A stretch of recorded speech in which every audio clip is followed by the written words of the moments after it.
Napapagod ka na ba sa takbo ng buhay mo pero hindi mo alam kung paano magsisimulang baguhin ito? Tara, magkape't mag-usap muna tayo. Dahil meron po akong 3 tips na makakapagpabago ng mindset ninyo. Una, ang pagkakataon ay nawawala sa iyo, pero ang palusot ay laging nasa isip ninyo. Kaya nga hindi nyo ba napapansin na sa buhay natin, ang swerte ay nawawala at bumabalik din.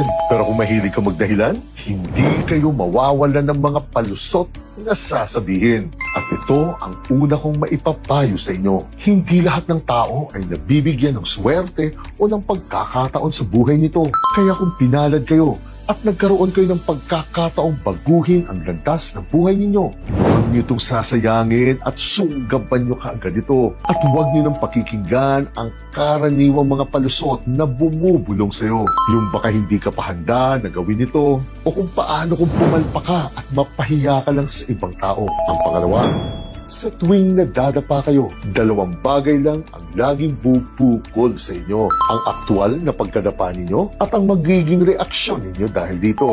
At tanggapin na po ninyo ang katotohanan ito. Lahat po tayo ay madadapa ng maraming beses sa buhay natin ito. Pero ang pangalawang bukol po o ang reaksyon natin sa bawat pagkakadapa natin dito ang siyang magpapasya kung tayo ba ay makakabangon kagad o hindi na tayo makakabangon dahil dito. Kaya ito po ang pangalawang payo ko sa inyo. Sa tuwing nadadapa po kayo, sanayin nyo na ang sarili ninyo na dapat ang reaksyon lang ninyo pagdating sa bagay na ito ay kung ano ba ang natutunan ninyo sa pagkadapa na ito. At huwag nyo na pong gamiting palusot ito upang magkaroon lang po kayo ng dahilan para sumuko. At ang pangatlo po, ang pinakamaingay na tao ang siyang wala pang napapatunayan sa mundo. At ang mga taong may tunay ng napatunayan ang karaniwang humihikayat at nagpapasigla pa sa'yo upang tuparin mo ang mga pangarap mo.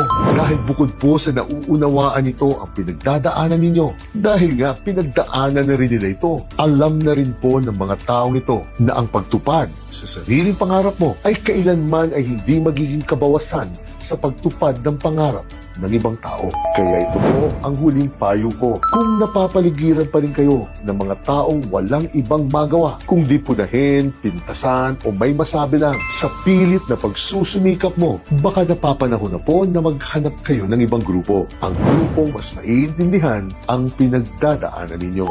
Sana po ay magawa ninyo ito bago mapuno ng panghihinayang ang buhay ninyo. Dahil libre din po ang panghihinayang at pagsisisi sa buhay ng isang tao. Lalo na kung tumatanda na tayo.